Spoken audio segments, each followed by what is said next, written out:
बिस्मिल्लाहिर्रहमानिर्रहीम। नबी करीम सल्लल्लाहु अलैहि वसल्लम ने कुर्बानी के दिन खुतबा दिया और आपने फरमाया कि इस दिन से पहले हमें नमाज़ पढ़नी चाहिए, फिर खुतबे के बाद वापस आकर कुर्बानी करनी चाहिए। जिसने इस तरह किया इसने हमारी सुन्नत के मुताबिक किया, और जिसने नमाज से पहले ज़िबा कर दिया तो ये एक ऐसा गोश्त होगा जिसे इसने अपने घर वालों के लिए जल्दी से तैयार कर लिया है। ये कुर्बानी कतन नहीं।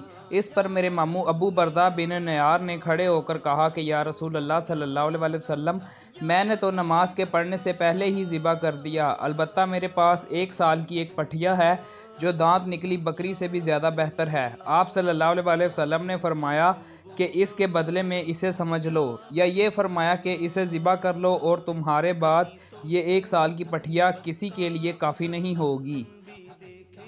नबी करीम सल्लल्लाहु अलैहि वसल्लम ईद उल अज़हा के दिन बकी की तरफ तशरीफ़ ले गए और 2 रकत ईद की नमाज़ पढ़ाई। फिर हमारी तरफ चेहरा मुबारक करके फ़रमाया कि सबसे मुक़द्दम इबादत हमारे इस दिन की ये है कि पहले हम नमाज़ पढ़ें, फिर नमाज और खुतबे से लौट कर कुर्बानी करें। इसलिए जिसने इस तरह किया इसने हमारी सुन्नत के मुताबिक किया, और जिसने नमाज से पहले ज़िबा कर दिया तो वो ऐसी चीज़ है जिसे इसने अपने घर वालों के खिलाने के लिए जल्दी से मुहैया कर दिया, और इसका कुर्बानी से कोई ताल्लुक़ नहीं। इस पर एक शख्स ने खड़े होकर अर्ज़ किया कि या रसूल अल्लाह सल्लल्लाहु अलैहि वसल्लम, मैंने तो पहले ही ज़िबा कर दिया, लेकिन मेरे पास 1 साल की पठिया है और वो दोंदी बकरी से ज़्यादा बेहतर है। आप सल्लल्लाहु अलैहि वसल्लम ने फरमाया कि खैर तुम इसको ज़िबा कर लो, लेकिन तुम्हारे बाद किसी की तरफ से ऐसी पठिया जायज़ ना होगी। क्या आप नबी करीम सल्लल्लाहु अलैहि वसल्लम के साथ ईदगाह गए थे? इन्होंने फरमाया कि हाँ, और अगर बावजूद कम उम्री के मेरे कदरों मंजिलत आपके यहाँ ना होती तो मैं जा नहीं सकता था। आप इस निशान पर आए जो कसीर बिन सलत के घर के करीब है। आपने वहाँ नमाज़ पढ़ाई, फिर खुतबा दिया। इसके बाद औरतों की तरफ आए।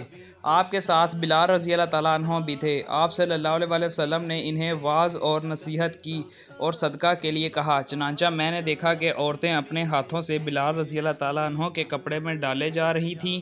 फिर आप सल्लल्लाहु अलैहि वसल्लम और बिलाल रज़ी अल्लाह ताला अन्हो घर वापस हुए।